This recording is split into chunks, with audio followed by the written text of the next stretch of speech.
Hello and thank you for tuning in to the AAU TV Midweek News, coming to you from the headquarters of the Association of African Universities in Accra, Ghana. My name is Lydia Nyame. With me in the studio are Jemima, Deladem, Dotsey. And my name is Agyemang, Okyere, Darko. And now the headlines on higher education. Tanzanian University grapple with lecturer shortage. And again, graduate employability tops priority list at Lagos conference. And in our health news, consuming diet with more fish fat, less vegetable oil, reduces migraine headaches, steady finds. And also having a good listener improves your brain health. We're glad you make time to join us on the AAU TV Midweek News. Don't go anywhere. We'll bring you more news after the short break. Stay with us. Welcome to GTP Health and Safety Corner. If you feel like stepping out, remember social distancing. You might just save a life. Rock at home, stay at home. Stay safe. Wash your hands with soap under running water.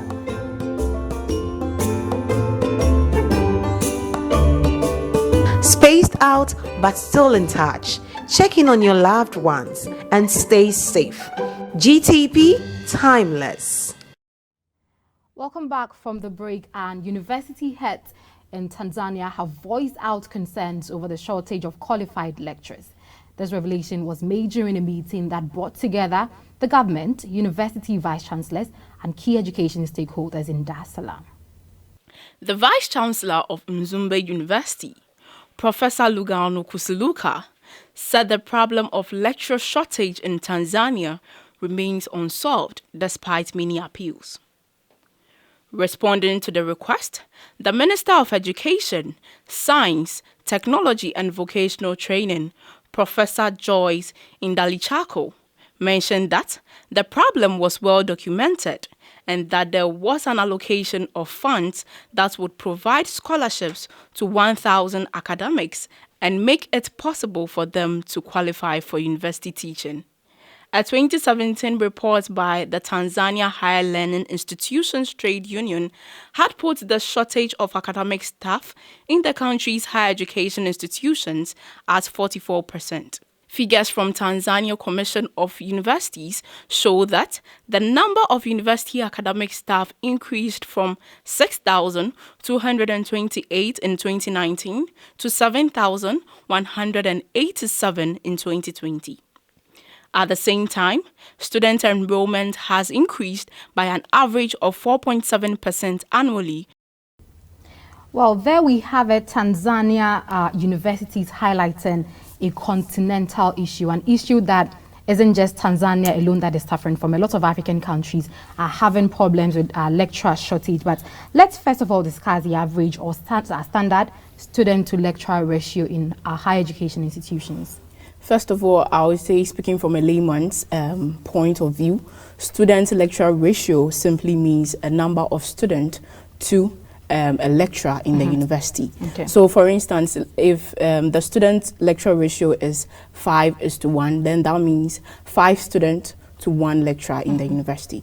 And also, it is important to note that the student-lecturer ratio is very important, as it helps in making our education a quality one, and it's also captured in our SDG Goal 4. Okay. So in a situation where you have a large number of students and you have few number of lecturers, it becomes very difficult for lecturers to be able to handle the student in a way that they don't have the time to get for each student to be able to solve their issues and their problems. And that becomes a problem for teachers in the universities. Certainly. So according to research, the recommended ratio is 30:1. So 30 students to 1 lecturer. That's the standard. The standard that is accepted in universities. But now in our universities is something else.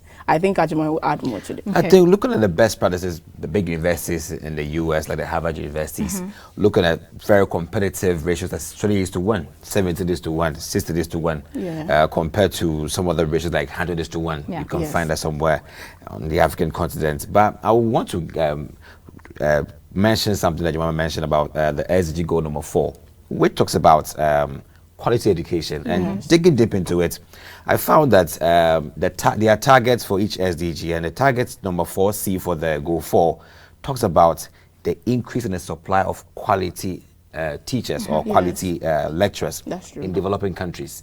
And looking at this situation, how then do we develop that quality of lecturers with this condition?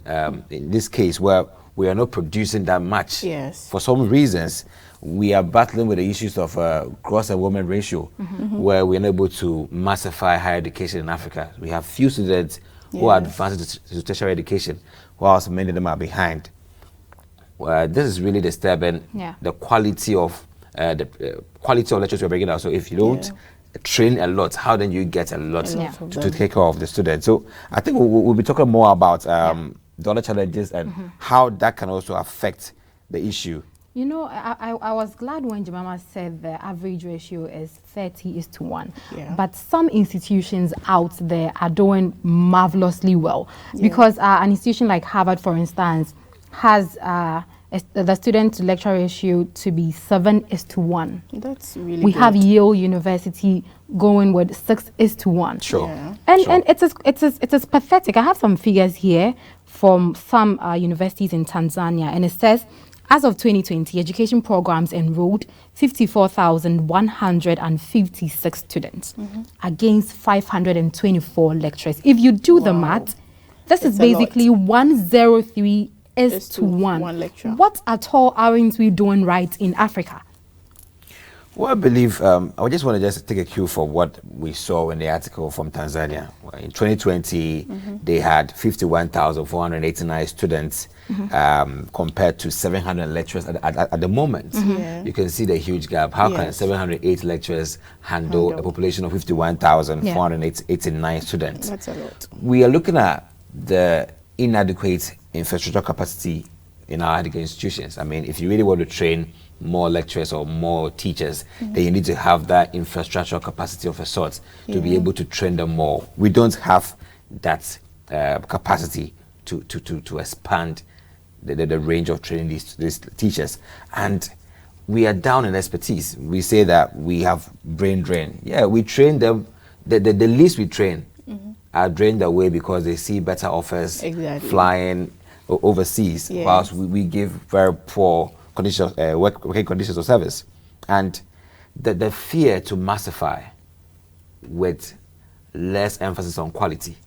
You are massifying education, but you are looking at quality. For example, the issue of law professionals in Africa.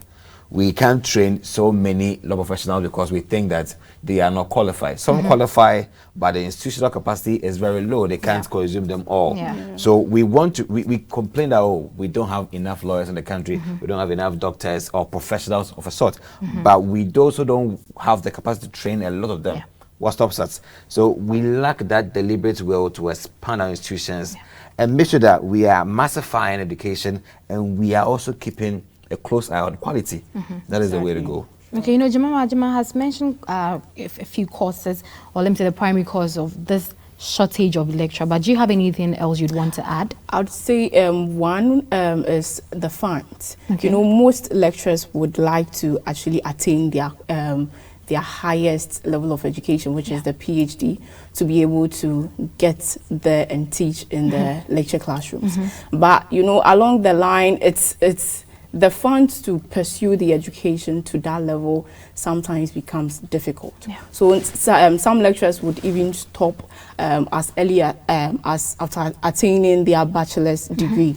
They leave it right there, and continuing becomes a problem. So I think another way is the funds for people to get there. But I think if government would make available some scholarship programs, like the Tanzanian government is offering 1,000 scholarships, I believe lecturer shortage would be addressed, because lecturers will be able to attain that level of education that they need. You know, talking about this 1,000 scholarships, you know, I think it's about time Africans, I think it's about time we just suggest solutions and rather implement it. There's an implementation gap in Africa. And until we decide or make a conscious effort to bridge that gap, then I think we will keep on talking about problems and suggesting solutions. Yes, that's true. It's quite sad. Agyemang, over to you. In our next story, African universities must undertake strategic collaborations, boost innovation, and develop entrepreneurial initiatives targeting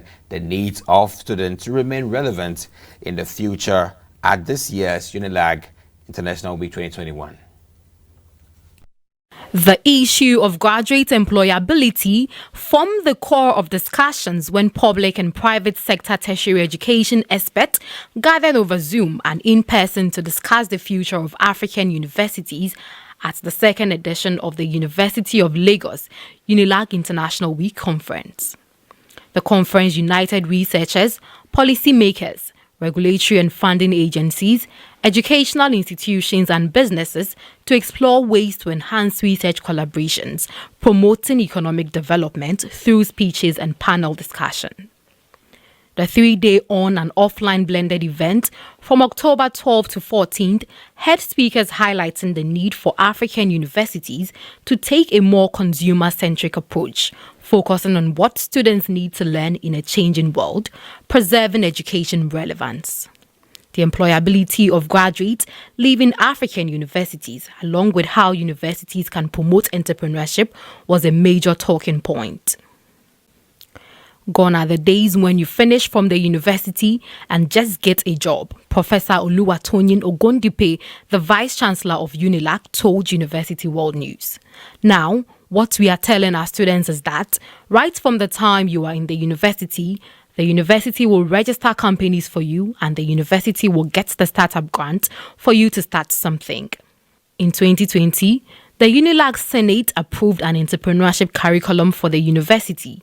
Students joining the university in 2021 and henceforth will have to take a mandatory model on entrepreneurship before they graduate. Professor Ayodele Achinuwa, the Deputy Vice-Chancellor, Development Services, University of Lagos, told event participants. Achinuwa explained how the university has opened an entrepreneurship and skills development center, which is committed to the incubation of business ideas submitted by students. The university has pledged to register businesses as supporters of such projects, and the center will take up the responsibility of patenting innovation. No, back to us. We're really trying to just find a way with graduate unemployment. This issue has been with us for a very long time. Let me tell you, Jemima, what is the issue with graduate unemployment or employability in Africa? First of all, I'll say graduate employability makes us understand that there are a set of skills, characteristics, and personal understanding that graduates are to obtain that would help them prepare more for the outside market. And these issues of graduate employability stands on several factors. I'll mention a few. One is poor socioeconomic status, poor education system, insufficient exposure of graduates to the actual world of work. And you know, currently most undergraduate and postgraduate university student, let me say, programs do not include internship and industrial attachment. There are schools that do not offer internship opportunities or even advise their students to go in for internship work or do something during their long vacation. Sure. And I think that is one major factor that we should look at. Whilst in school, students are made to learn a lot. So through internship programs, some even are able to get skills that they never knew they had. And through that, I think they can also engage or build something for themselves after school, but not to wait for someone to actually employ them before they get to the corporate. Taking a cue from Jemima's submission, I think personally there's a lot of questions I would want to ask the various universities in Africa. But I think in order to address this issue, we need to first of all find out where the problem is coming from. Is it from the students? Is it the universities? Or is it a collective problem? Because I ask myself, are universities in Africa producing graduates who have the appropriate skill set, understanding, and personal attributes to position themselves in a place that makes them, in a place that makes it possible for them to acquire a job, and not just acquiring a job, but succeeding at it. You can acquire the job, but are you really going to excel? I think it's sad, because according to a ranking by Bloomberg in just a few months ago, South Africa tops the charts with unemployment rate of 34.4%, followed by Namibia. We have Nigeria, Angola, Mozambique, Lesotho. I mean, you can go on and on and on. And it's sad because the percentages are that close. So what is the point in educating students when they only have to come out unemployed? The rate of unemployment in Africa is sad, and I think it really has to be addressed, not just by being talked about, but something has to be done. Something really has to be done. You know, I'm compelled to cite some universities who are really walking the talk, and I must sincerely say, not my university per se, but other universities like the Agyemang University. Okay. Agyemang does something very competitive that I think that if other universities in Africa per se would want to pay attention to their mode of running the university, it would really help curb the issue of graduate unemployability. Agyemang has a lot of strategic alliances. Okay. Now they have partnerships with the big names in the States, the IBMs, the Microsofts, and each year they have their graduates traveling all the way to these institutions for internships. Oh, that's and they don't come back. They stay, and then they also get jobs over there. And the connection is, the network is stronger. Massive. Each year, students go through exchange programs. How many universities in Africa are doing this, are having industrial exchange programs? Well, or let's say long-term alliances with institutions, industries, so you can go and work for some time. And they have collaborations, lots of them. And one unique thing is that there's this deliberate entrepreneurial curricula they are running. If you are there, by now you should be running a dummy, I wouldn't say a dummy business, but you are running something, a business of a sort. Okay. And you are just doing exactly what we do on the field. So when you go to the field and you're asked to prepare an account, you do exactly that because you've been doing the same thing on campus and presenting on these things each and every day. But on the other hand, other universities, you go, you read lots of books, lots of tests, and then you are asked to prepare a simple account, and then you can't prepare. Why? Because you've been deprived of having a personal view of what happens on the field, because things are dynamic on the field. Exactly. And whilst things are quite monotonous in the institutions, which one do you want to choose? The future of the students is in the hands of the university, I would say. Yes. Sometimes they say it's in your hands as a student. You must develop yourself, you must position yourself. Oh yes, that is there. But the strategic act must be set right.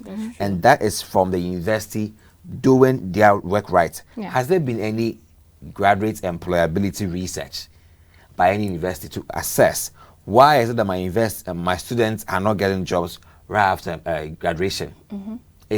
Are we weak in industrial partnership? Then perhaps we have to intensify, build more collaborations, create more partnerships. If you haven't done that as a university in Africa, then you are the reason why your students are not getting jobs. Yeah, honestly, industrial partnership is the way to go. Because I chanced on this article, I mean, a few days ago, and it mentioned a few ways, I mean, universities can foster graduate employability.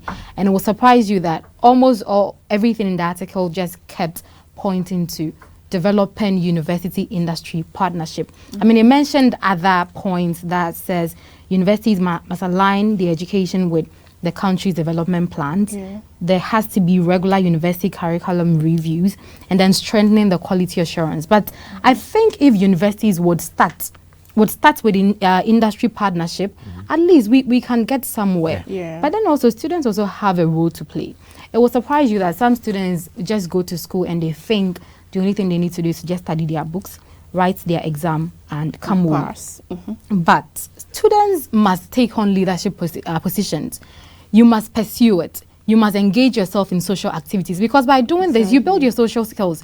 You build your communication skills and what have you. And these are the things organizations are looking for. So while we are telling universities to do the right thing, I think we should equally encourage the students to also do the right thing. You should meet the universities halfway, because in the end, it is you, the student, who ends up benefiting on the job market. No, I agree with you eventually, but I still want to put it back to the universities that students would be what they want to be if you direct them. But okay, so I want to ask you a question. If the universities should put in activities that is helping the student, and the student is not participating, the university is actually doing their part. So the students have to also do their part, as Lydia said. They have to.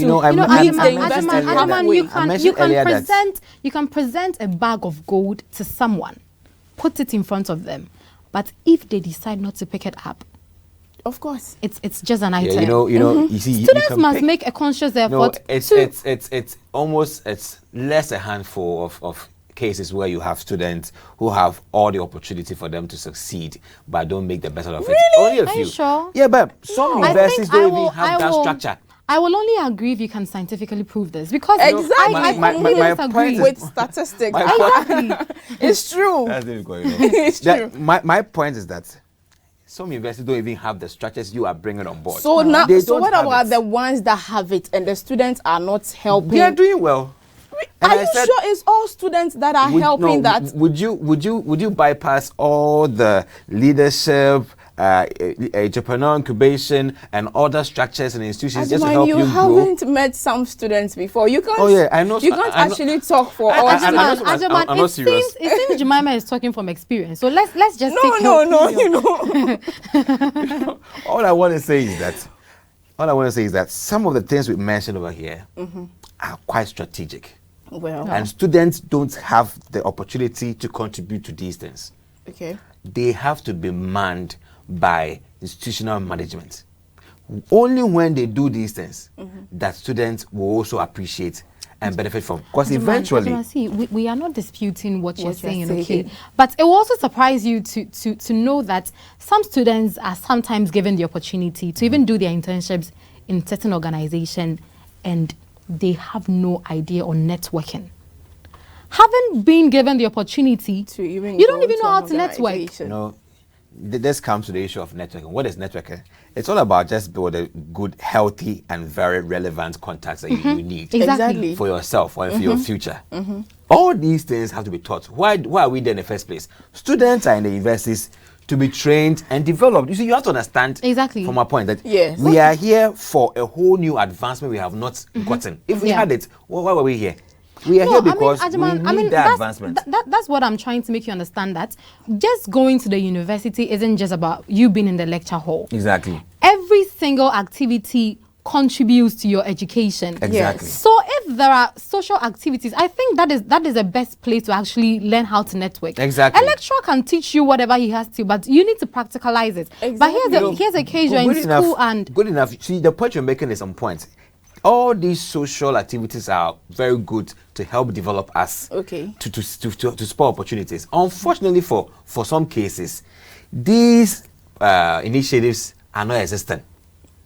So you, as a single individual or student, have to find your way out there and make it for yourself. But I'm saying that if we had all these alliances, institutional, university, Agyemang, I can clearly see you are passionate about this, but I think this is the point where we take the discussion to our comment section on social media and continue. Whose fault is it for you being unemployed? Is it the university or yourself? And let's see what happens. Exactly. Over to Jemima. So we'll go for a quick break, and when we come back, we'll continue with health news. Welcome to GTP Health and Safety Corner. If you feel like stepping out, remember social distancing. You might just save a life. Rock at home, stay at home, stay safe. Wash your hands with soap under running water.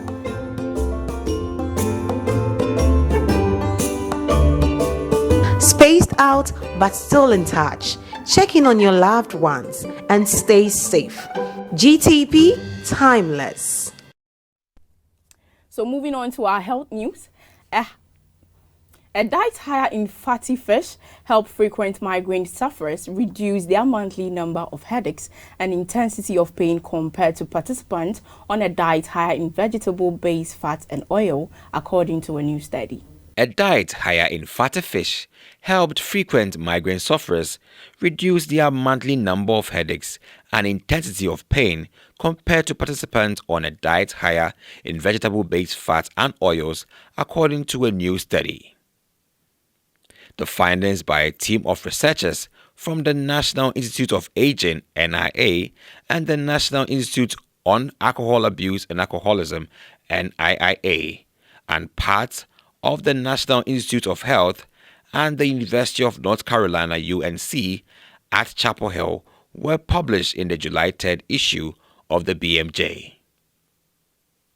This study of 182 adults with frequent migraines expanded on the team's previous work on the impact of linoleic acid and chronic pain. Linoleic acid is a polyunsaturated fatty acid commonly derived in the American diet from corn, soybean, and other similar oils, as well as some nuts and seeds.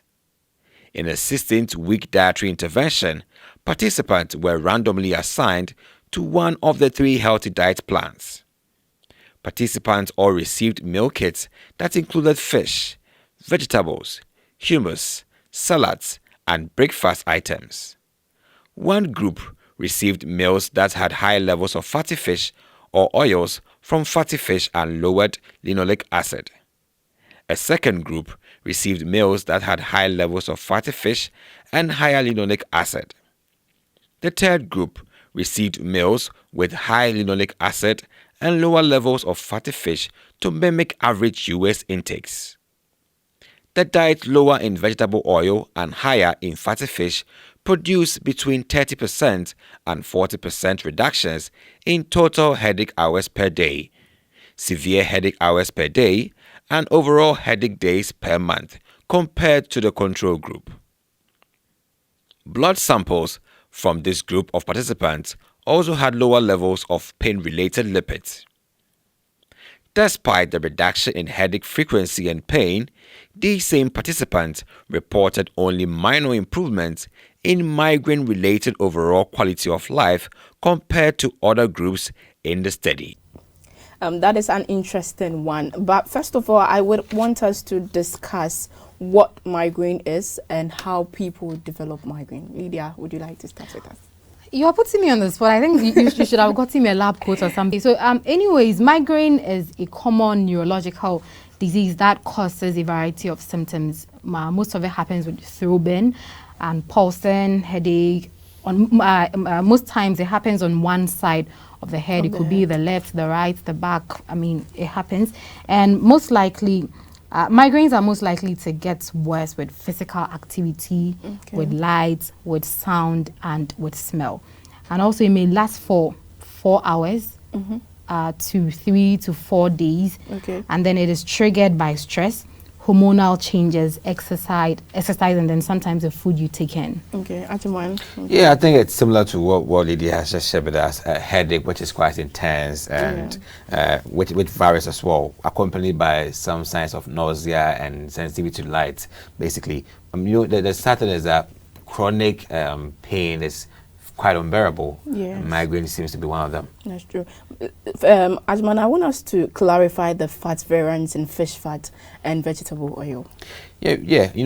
We have the omega-3 and omega-6 fatty acids. These two are known for their features in terms of polyunsaturation and monosaturation. But looking at exactly the role that omega-3 fatty acids play in reducing migraines, there's the issue here. According to research done by some scientists, they discovered that a diet which is rich in omega-3 fatty acids could reduce migraines. And we look at what exactly does omega-3 fatty acids possess that makes it quite able to reduce migraines. We checking with the functions of omega-3 fatty acids. We look at the repairing of cell walls in the human body, keeping your heart and your lungs healthy, keeping your blood vessels also on form, and also ensuring that your immune systems are working effectively. Looking at these functions, then perhaps I may want to side with the study that omega-3 fatty acids go a long way to reduce migraines. But there are some people who are not so, they are allergic to fats. Or even to fish meals. And if these people have migraines, then what do? So some people don't consume salmon because they are also triggered with the amount of fatty acids contained in them. But some can take tuna. So I mean, it's advised that if you're not a fish person, then perhaps in your breakfast or any diet you want to consume, just sprinkle a couple of these fatty fishes or oil fishes is on your food, a little bit of them, just to consume it and get that little bit of fatty acids in your body to curb migraines. Yes, that's true. So we'll move on to our second health news story. Researchers find having someone to listen to you when you need to talk associated with greater cognitive resilience. Supportive social interactions in adulthood are important for your ability to stave off cognitive decline despite brain aging or neuropathological changes such as those present in Alzheimer's disease, a new study finds. In the study, researchers observed that simply having someone available most or all the time whom you can count on to listen to you when you need to talk is associated with greater cognitive resilience, a measure of your brain's ability to function better than would be expected for the amount of physical aging or disease-related changes in the brain, which many neurologists believe can be boosted by engaging in mentally stimulating activities, physical exercise, and positive social interactions. An estimated 5 million Americans are living with Alzheimer's disease, a progressive condition that affects mostly those over 65 and interferes with memory, language, decision-making, and the ability to live independently. A researcher by name, Salinas, says, while the disease usually affects an older population, the result of the study indicates that people younger than 65 would benefit from taking stock of their social support. For every unit of decline in the brain volume, individuals in their 40s and 50s with low listener availability had a cognitive age that was 4 years older than those with higher listening availability. Salinas also recommends that physicians consider adding this question to the standard social history portion of a patient's interview, asking patients whether they have access to someone they can count on to listen to them when they need to talk. Loneliness is one of the many symptoms of depressions and has other health implications for patients, says Salinas. This is really interesting. Actually, the story is trying to tell us that when you have someone giving you that attention when you are talking, it helps build your brain. First of all, what is the feeling like when you have someone paying attention to you when you have a problem you're sharing with them? Well, I mean, personally, I think when talking to someone and you know and you feel the person is listening to you, you're able to freely express yourself. I may come to you to talk to you, but if I feel you're not really listening, I may probably cut it short. I may probably not give you all the details. So having someone to talk to you, having someone to talk to and knowing that that person is listening to you helps you open up. And in opening up, you're able to share your problems, you release stress. So it's actually a very good feeling. I really hope everyone finds someone they can talk to and they know they are listening. Yes, Agyemang. This reminds me of this court case that a witness was in the witness box and was just testifying to a case, and the judge had his pen on the paper like this and was just nodding his head. So at every point he was nodding, and I think the witness was able to say more. To the benefit of the case because the judge was nodding and also giving eye contact, and that helped him to bring more out of him. So I believe that it helps people mentally or psychologically. We are able to share more, as Lydia mentioned, and feel more comfortable expressing ourselves if we know or if we feel that someone is really listening to us very well. And I'm not a relationship doctor, all right, but don't see me for one. But I think that even in relationships, if you show with your partner and then you interact with her, or you show signs of listening to her needs, tall list of matters. I know women have issues. They tell you A, B, C, D, and then you keep nodding, you talk, you give back. Okay, I hear, I understand you. You contribute back. It builds that confidence. It makes her feel trusted or make more secured. Exactly. So I've got someone who listens to me. So it works. It works.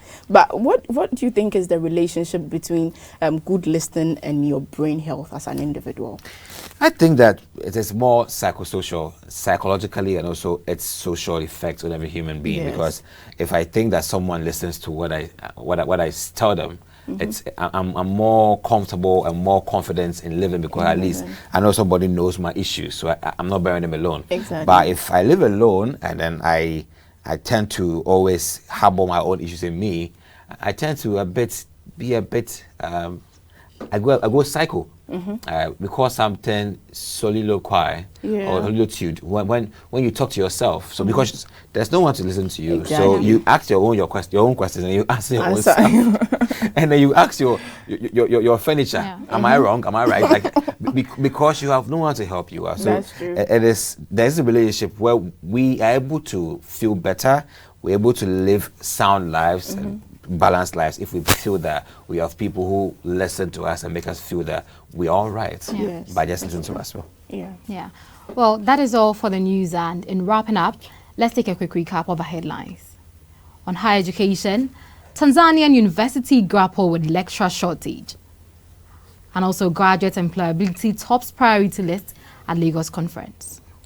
And in our health news, consuming diets with more fish fat, less vegetable oil reduces migraine headaches, steady finds. And also having a good listener improves your brain health. And now thank you very much for staying with the AAU TV news team as we keep you informed. My name is Lydia Nyame. And I am Jemima Deladem Dotsey. My name is Agyemang, Darko, and we're glad you made time to watch us on the AAU TV Midweek News. Keep watching our programs. Have a nice day. Keep safe. Bye.